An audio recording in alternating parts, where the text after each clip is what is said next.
3 weeks. That's how long I'd been getting the cold shoulder from my own wife. 3 weeks of watching Melissa Crawford scroll through her phone while I tried to initiate any kind of physical connection. 3 weeks of being treated like a roommate who occasionally helped with the bills. It started subtle. A turned cheek when I leaned in for a kiss. Rolling away when I reached for her in bed. "I'm tired" became her favorite phrase, delivered with all the enthusiasm of someone reading a grocery list. But it wasn't just the physical rejection eating at me. It was the complete emotional shutdown that came with it. I tried everything to reach her. Brought her coffee in the morning, planned a nice dinner at Romano's Italian Bistro, the place she used to rave about, even suggested we take a weekend trip to the mountains. Each attempt was met with the same lukewarm response. "That's nice," or "maybe later," or "my personal favorite, we'll see." The worst part? She wouldn't even look at me during these rejections. Just kept her eyes glued to whatever was on her screen, like I was some annoying interruption to her evening entertainment. I started wondering if I'd done something wrong. Said something that offended her. Forgotten some important date. But every time I asked, she'd wave me off with "nothing's wrong. I'm just not in the mood." For 3 weeks straight. Come on. Last Tuesday, I decided to address it head-on. We were sitting on the couch after dinner, and she was doing her usual phone zombie routine while some Netflix show played in the background. I turned off the TV and sat facing her. "We need to talk about what's been happening between us." She didn't even look up from her phone. "What do you mean?" "You know exactly what I mean. We haven't been intimate in weeks. You barely acknowledge me when I try to show you affection. We're living like strangers." Finally, she looked up, but with this expression like I was being dramatic. "People go through phases. It's normal. 3 weeks isn't a phase. It's a pattern." She set her phone down with an exaggerated sigh. "Fine. What do you want me to say? That I should just force myself to be in the mood because you want attention? I want to understand why my wife treats me like I'm invisible in my own home." That's when her expression changed. Something cold flickered across her face, and she stood up from the couch. "You want to know the truth? You're always so needy. Always wanting something from me. Derek never made me feel this unappreciated." The words hit me like a physical blow. Derek never made me feel this unappreciated. She just compared our marriage to her previous relationship. Compared me to the guy she was with before me. And apparently, I was coming up short. I sat there for a moment, processing what she'd just said. She was standing there with her arms crossed like she'd just delivered some profound truth instead of a devastating insult. The woman I'd married, the woman I'd built a life with, had just told me that her ex-boyfriend was better at making her feel appreciated than I was.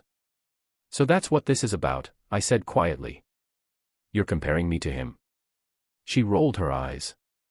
"I'm not comparing anyone. I'm just saying that some men understand how to make a woman feel valued without being so demanding about it." "Demanding?" I repeated. "That's what you call wanting basic affection from my own wife?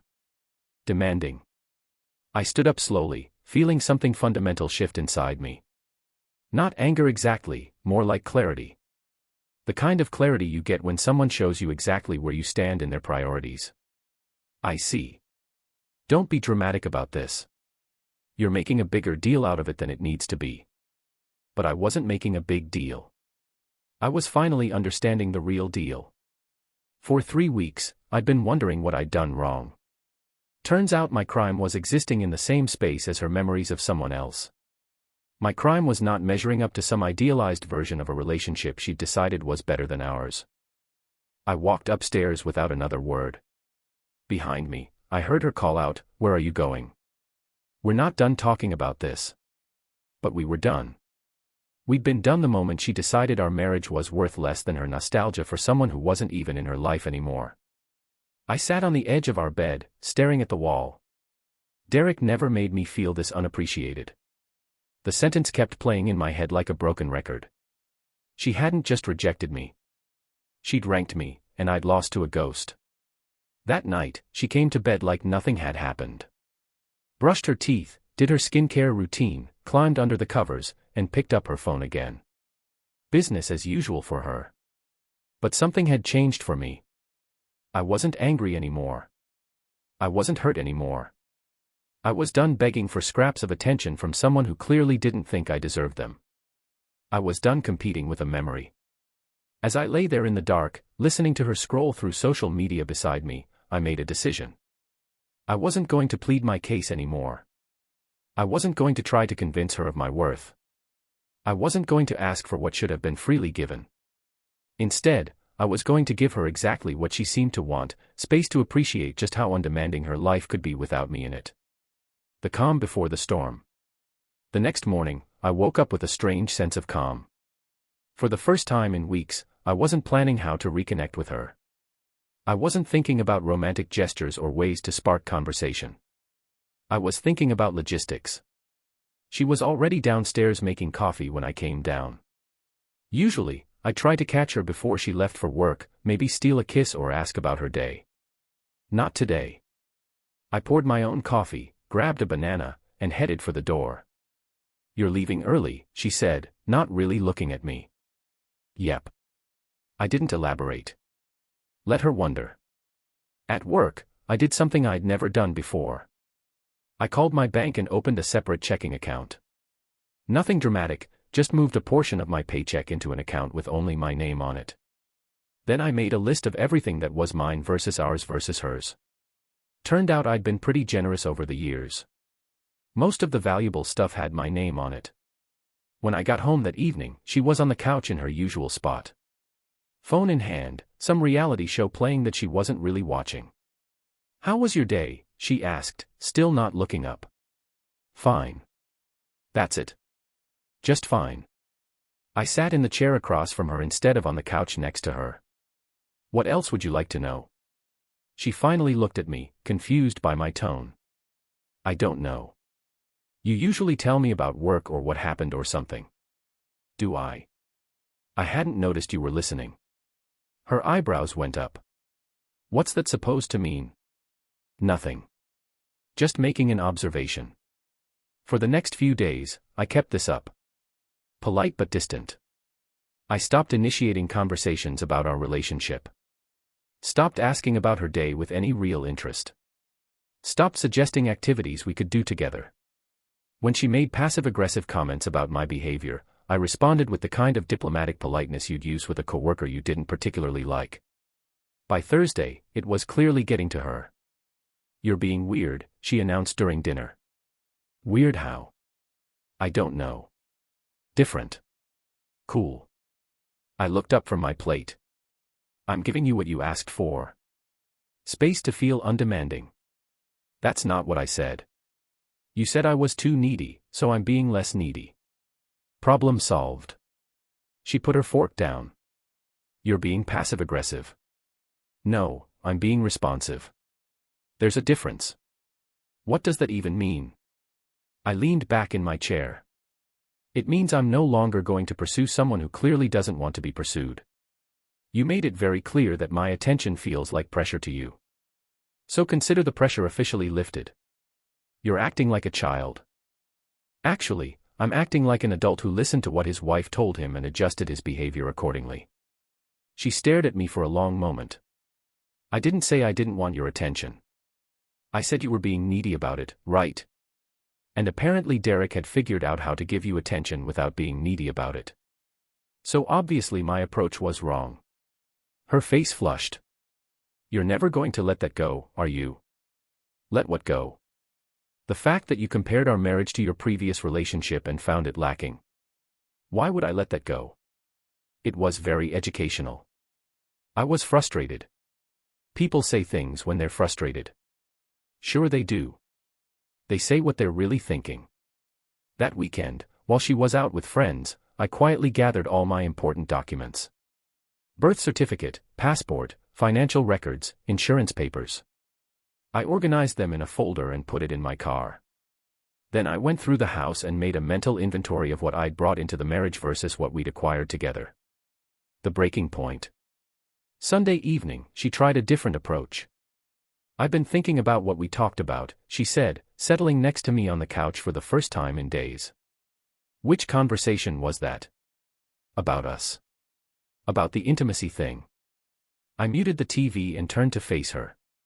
And maybe we should try to work on it together. Go to counseling or something.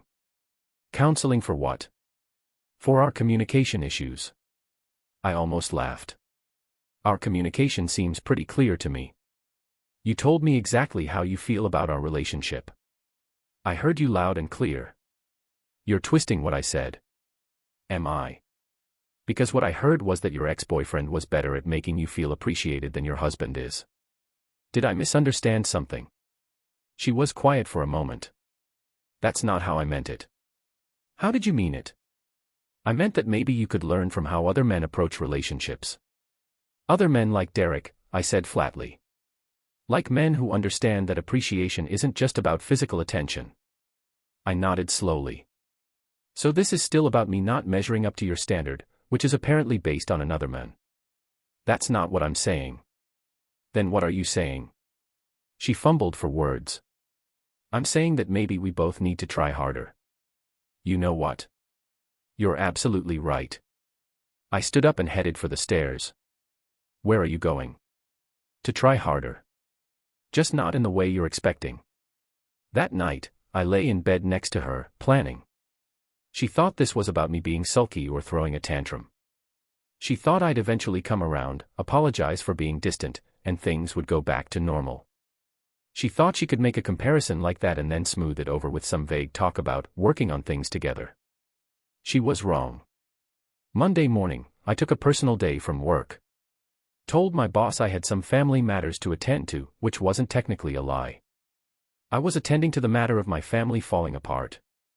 While she was at work, I went to see a lawyer. Not to file papers yet, but to understand my options. To know what I'd be walking into if things went the way I suspected they would. The lawyer, Marcus Sullivan, was straightforward. How long have you been married? 6 years. Any kids? No. Joint property? The house is in both our names. Most of the other major assets are mine. He nodded. That simplifies things. You thinking about separation or divorce? I'm thinking about what my life looks like without someone who doesn't appreciate it. Fair enough. Here's what you need to know. By the time I got home that evening, I had a clear picture of my legal position. I also had something else, a timeline. Not for leaving, exactly. But for being ready to leave when the moment was right. Because I had a feeling that moment was coming soon. The exit. Friday morning came like any other day. Except it wasn't. She was still asleep when my alarm went off at 5:30. I'd been setting it earlier all week, claiming I wanted to hit the gym before work. Really, I'd been using the extra time to finalize my preparations. I moved through the house like I'd rehearsed it, which, in a way, I had. 2 large duffel bags from the closet. Essential clothes for 2 weeks. Laptop, chargers, toiletries. The folder with my documents was already in my car. My important tools from the garage. The watch my father gave me. The signed baseball from when I was 12. Everything else could wait. This wasn't about taking everything I owned. This was about taking everything I needed to start over. The hardest part was being quiet. Every footstep felt amplified. Every zipper sounded like a chainsaw. But she was a heavy sleeper, especially on weekends. And I'd learned her patterns over 6 years of marriage. Before I left, I wrote a note on a piece of paper and left it on the kitchen counter where she'd see it when she came down for coffee. You wanted to feel appreciated. Now you can discover what that actually means. Simple. Direct. No drama, no accusations, no emotional manipulation. Just a fact. I drove to my buddy Ryan Mitchell's place across town. He'd been expecting me since Wednesday, when I finally told him what was happening. Ryan had gone through his own divorce 2 years ago, so he understood the position I was in better than most. How you feeling? He asked when I showed up with my bags. Lighter than I have in months. Good. That's how you should feel. I set up in his guest room and turned off my phone. I wanted her to discover my absence naturally, not because I failed to answer a text or call. I wanted her to come downstairs, see the note, realize my stuff was gone, and understand that this wasn't a dramatic exit for attention. This was a decision. Around noon, I turned my phone back on. 17 missed calls. 12 text messages. The progression was interesting to watch. First message, sent at 8:47 a.m., where are you? Your note doesn't make sense. Second message, 9:15 a.m., seriously, where did you go? This isn't funny. By 10:30 a.m., answer your phone now. 11:15 a.m., if you think this is going to solve anything, you're wrong. The calls started getting more frequent after that. I let them all go to voicemail. By evening, I had 47 missed calls and 23 messages. The tone shift was remarkable. The afternoon messages were angry, you can't just leave without talking about this and this is childish and you know it. By evening, they'd shifted to bargaining, I know you're upset, but we can work through this and just come home so we can talk. The late night messages were different, I'm scared. Where are you staying? And please just let me know you're okay. But I noticed something she didn't say in any of those messages. She never said she was wrong about the comparison. Never acknowledged that what she'd said was hurtful. Never apologized for ranking our marriage against her previous relationship. Ryan noticed me checking my phone Saturday morning. She freaking out. She's progressing through the stages. Right now we're somewhere between anger and bargaining. You going to respond? Not yet. She needs to understand this isn't a negotiation. This is a consequence. Saturday afternoon, she tried a new strategy. She showed up at Ryan's place. I watched from the window as she pounded on the front door. Ryan answered, and I could hear her voice even from upstairs. I know he's here. I need to talk to him. He doesn't want to talk to you right now. He's my husband, and you're the reason he's here instead of at home. She stood on the porch for 20 minutes, alternating between yelling at the door and calling my phone. Finally, she left, but not before shouting loud enough for the whole neighborhood to hear, "This is ridiculous. You can't hide forever." Sunday was quieter. Only a few calls, fewer messages. Either she was regrouping or she was starting to accept that I wasn't coming back just because she demanded it. The reckoning. Monday morning, she tried going to my workplace. I'd anticipated this and had already spoken to security about keeping her out if she showed up. The head of security, Tom Henderson, called me around 10 a.m. Your wife was here asking for you. We told her you weren't available and asked her to leave. She didn't take it well. Define, didn't take it well.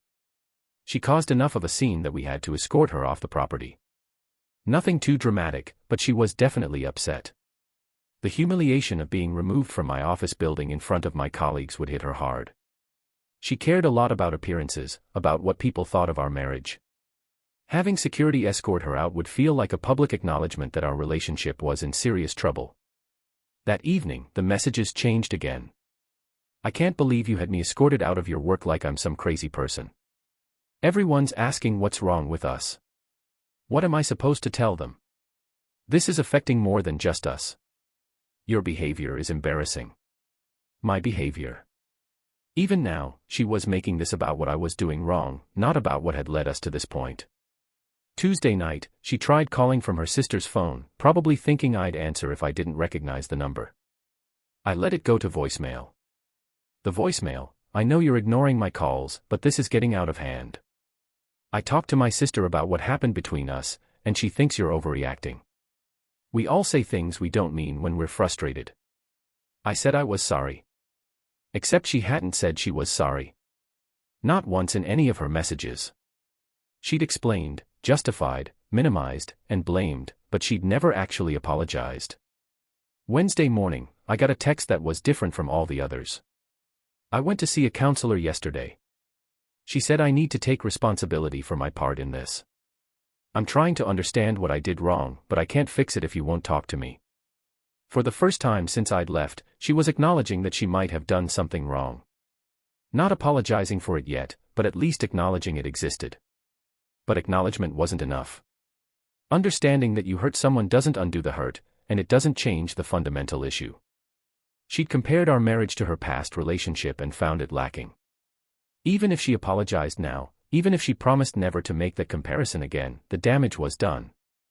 She'd shown me exactly how she saw our relationship, and I couldn't unsee it. By Thursday, the messages had become desperate. It's been a week. A week. You've made your point. Now please come home. I can't eat.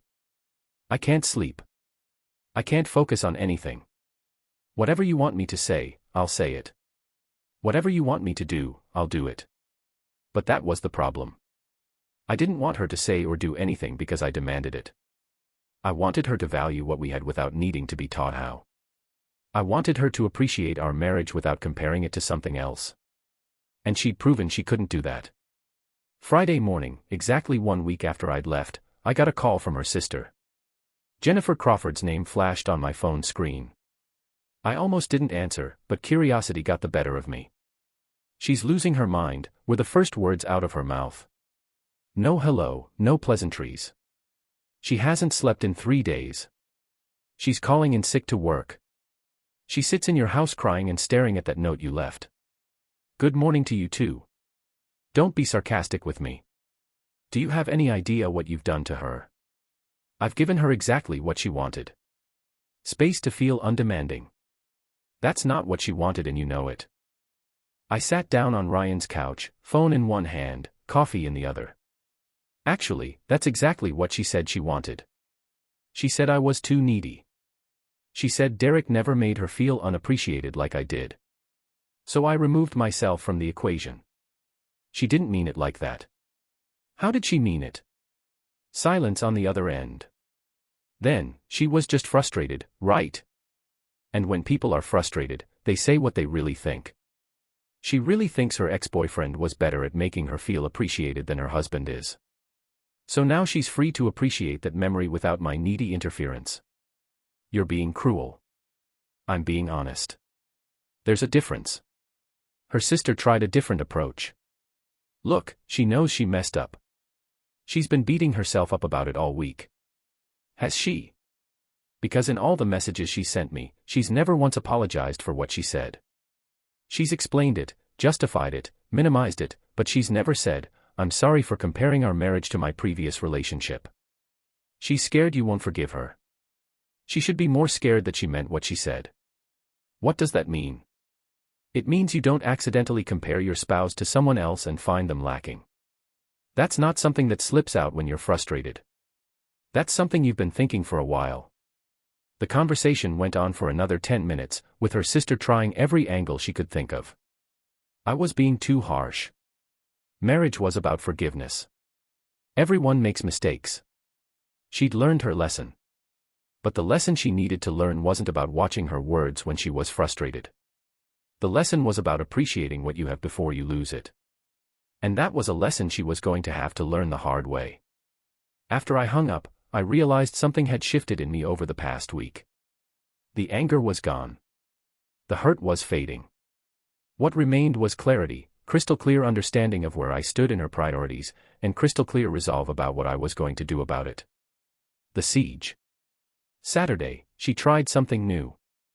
Instead of calling or texting, she showed up at every place she thought I might be. The gym I used to go to. The sports bar where I watched games sometimes. The bookstore where I'd bought her birthday present last year. Ryan's neighbor called him around 2 in the afternoon. "There's a woman sitting in a car outside your house. She's been there for 3 hours." I looked out the window. Sure enough, there was her silver Honda parked across the street. She was just sitting there, waiting, probably hoping I'd come outside so she could ambush me with a conversation. "How long you think she'll stay?" Ryan asked. "Until she realizes I'm not coming out." She stayed until almost midnight. Just sitting in her car, occasionally getting out to walk around the block, then getting back in to wait some more. The dedication was impressive, but it proved exactly what I'd suspected. She still thought this was about getting me to talk to her. She thought if she could just get me in a room, she could explain her way out of what she'd said. Sunday morning, I got a text from her. "I saw your car at Ryan's. I know you're there. I waited all day yesterday. I'll wait all day today if I have to." I texted back, "Don't." It was the first word I'd sent her since leaving the note on the counter. Within seconds, my phone rang. "Thank God you answered. We need to talk. No, we don't. Yes, we do. You can't just throw away 6 years of marriage over one argument. This wasn't an argument. Arguments are between equals. This was you telling me exactly how you feel about our relationship. I was wrong. I know I was wrong. Wrong about what? About what I said. About comparing you to him. So you didn't mean it. Pause. I meant it at the time, but I was angry and... Stop. You meant it at the time. That's all I need to know. People say things they don't mean when they're upset. No, they say things they usually keep to themselves. You've been thinking about Derek and how he made you feel compared to how I make you feel. You've been keeping score, and I've been losing. That's not true. Then why did you say it? Another pause. Longer this time. I don't know. You do know. You just don't want to admit it. Fine. Maybe I have thought about it sometimes. But that doesn't mean I don't love you. There it was. The truth she'd been dancing around for a week. She had been comparing us regularly, and I'd been coming up short in her mental scoreboard. Thank you for being honest. So you'll come home now? No. Why not? I told you the truth. The truth is exactly why I'm not coming home. You love me, but you don't appreciate me. You love me, but you think someone else was better at making you feel valued. You love me, but you wish I was more like him. I never said that. You didn't have to. It was implied in everything you did say. She started crying. I could hear it through the phone. I can't lose you over this. I can't lose us. You already did.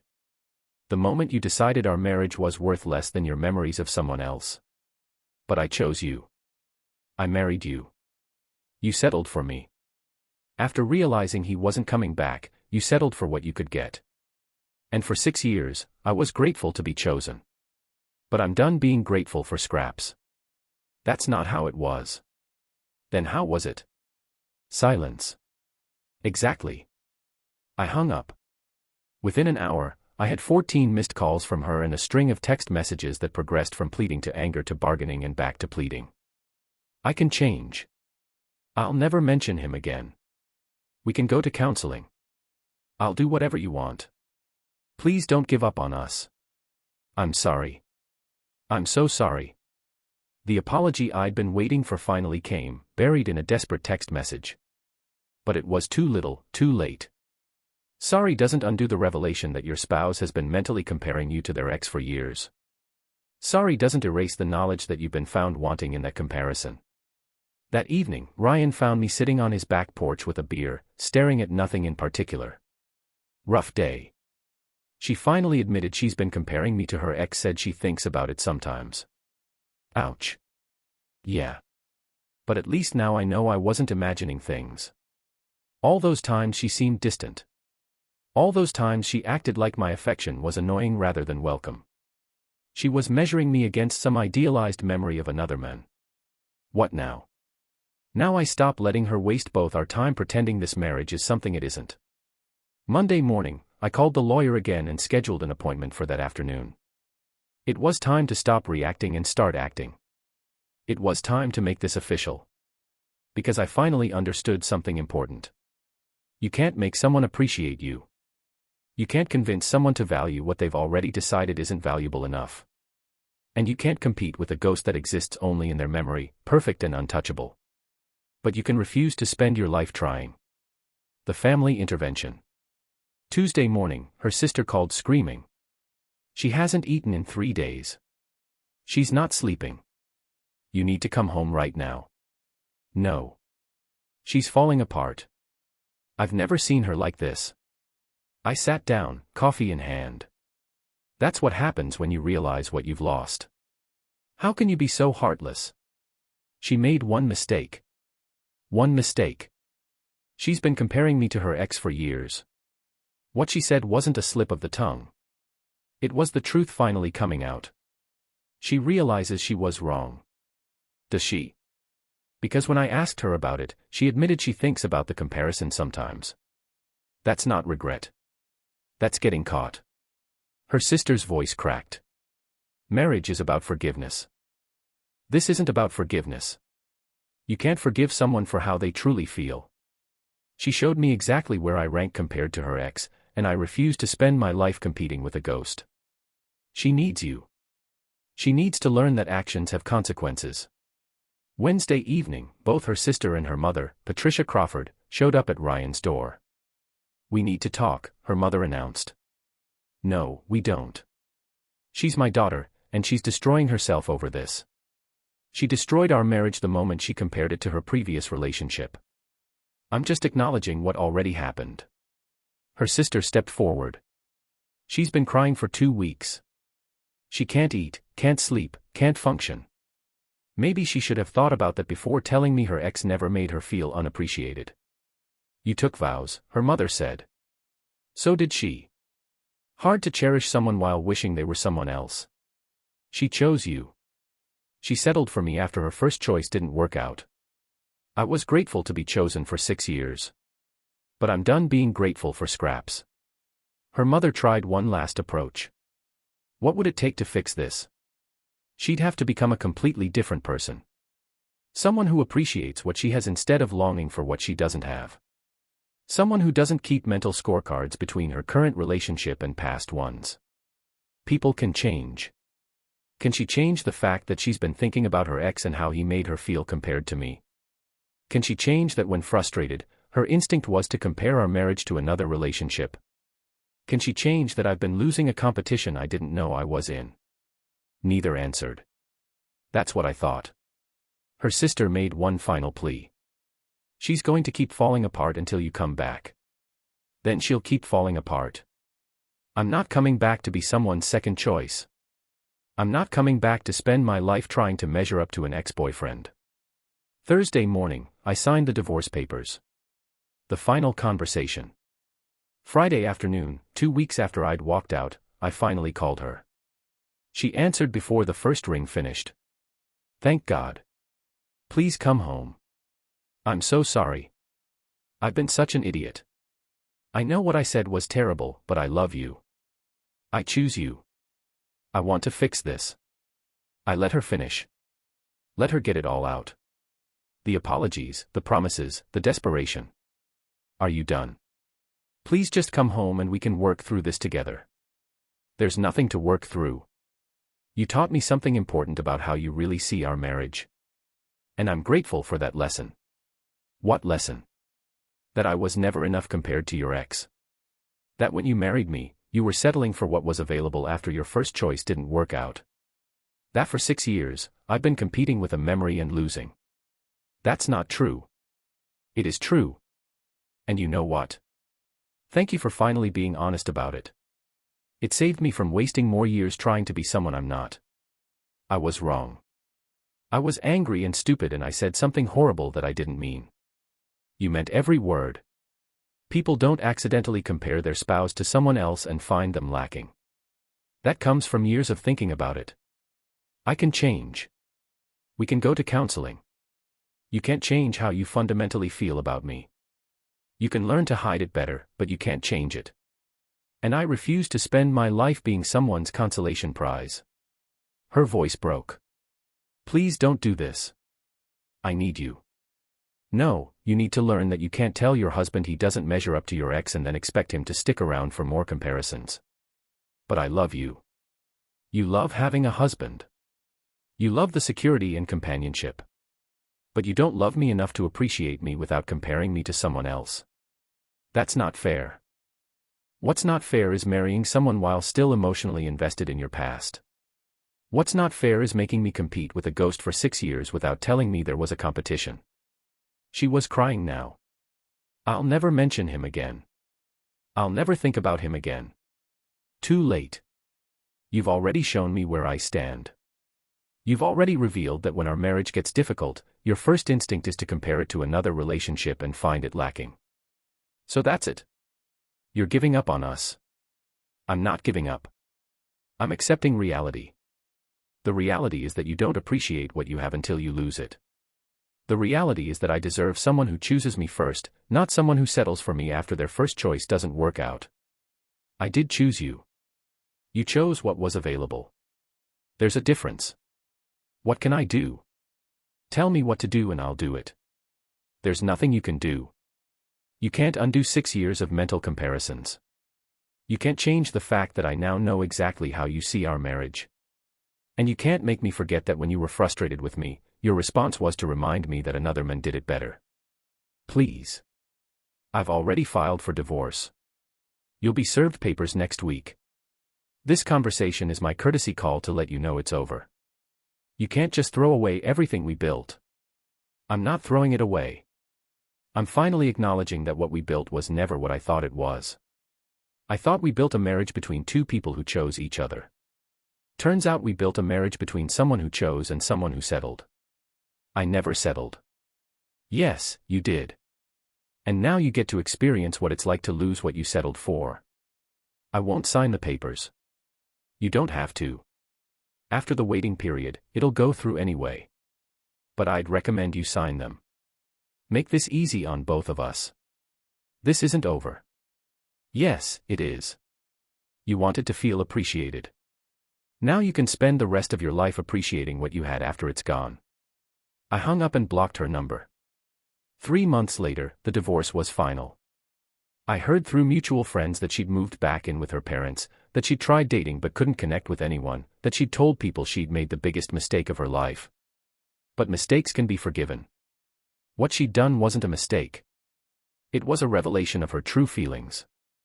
And I was grateful she'd finally been honest about them. I never looked back.